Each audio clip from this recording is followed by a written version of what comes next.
Lesson 2.3, we're going to look a little bit more closely at test statistics and p-values. You may remember from earlier in this chapter that a test statistic is a measure that we calculate from an athlete's or team's performance that we use as evidence in a hypothesis test. In this chapter, our test statistic is going to be the difference in the percentage of successes in two different contexts. For example, winning percentage home versus winning percentage away. And if the difference in those percentages is very small, that means there's not much of a home field advantage, for example. If the difference is really large, that means we have good evidence of a home field advantage.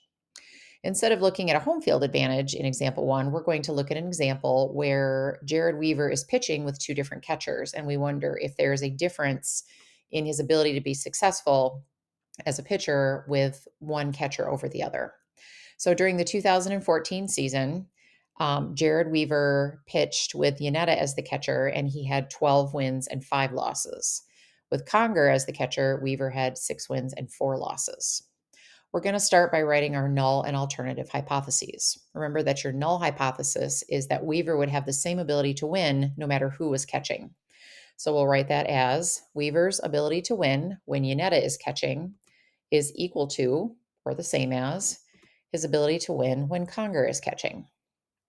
Now, based on the statistics presented in this problem, it appears that he does a little bit better with Yanetta as the catcher. So our alternative will be that Weaver's ability to win when Yanetta is catching is greater than his ability to win when Conger is catching. Now, our next step is to summarize our data into this two-way table and use that to calculate the difference in win percentages with one catcher over the other. So with Yanetta as catcher, we know that he had 12 wins and 5 losses. With Conger as the catcher, he had 6 wins and 4 losses. Now we're going to calculate a winning percentage, which means we need to do wins out of the total number of attempts.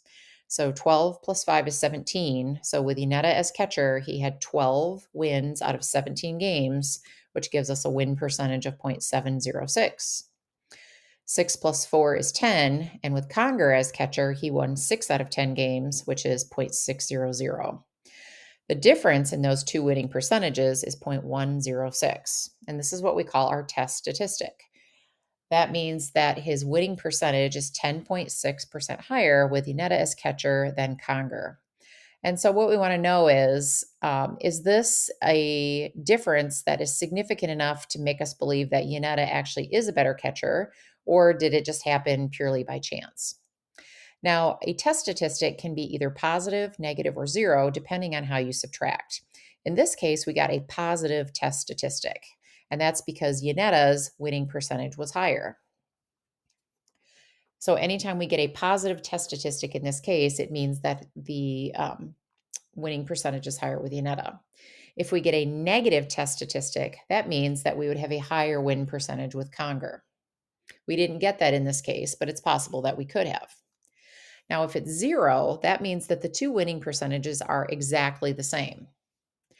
And depending on what type of problem you have and what order you're subtracting your data in, it's okay if you get negative test statistics sometimes. That does happen. And sometimes we actually get 0.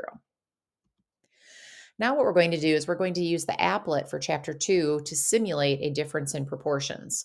So rather than doing simulations with cards or some of the other methods that we learned in chapter 1, we're going to use the applet so that we can simulate many performances and see how likely it is that the difference we got were to happen, assuming that the two or that Weaver has the same ability with both catchers.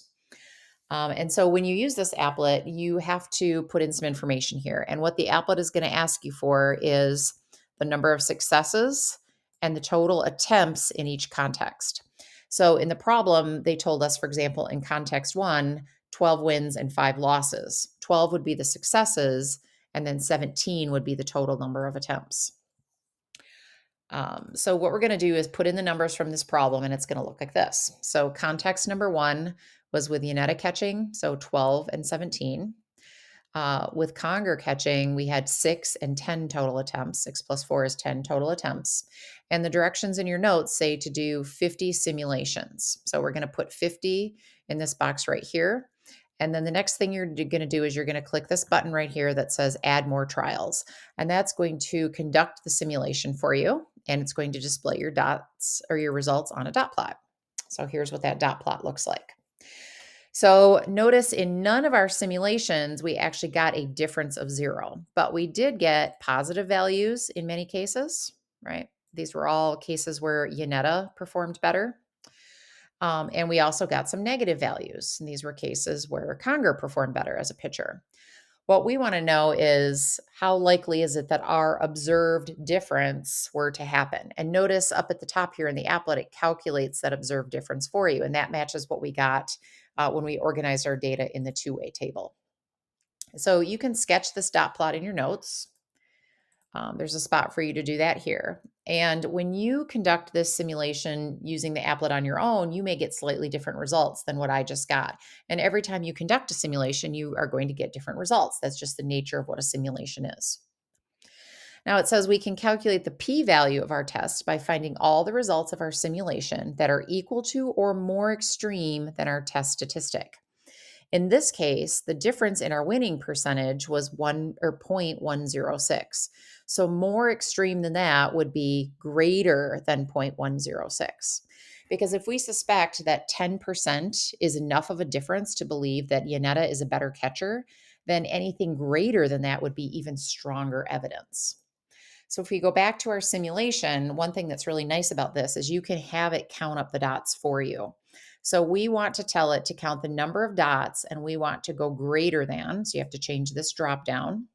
And we put in our test statistic right here, 0.106, and then we click on the count button. And it's going to show you this little dashed line, which is where your test statistic is, right? That's 0.106. Notice it's right above 0.10. And all the dots to the right of that have been counted because that's more extreme. It's further toward the tail of the graph. And it's telling us that 23 dots are greater than or equal to that specified value. So that happened in nearly half of our simulations. Remember, we only ran 50 of them. So the fact that we got that result almost half of the time makes it seem like that's pretty likely to happen just by random chance.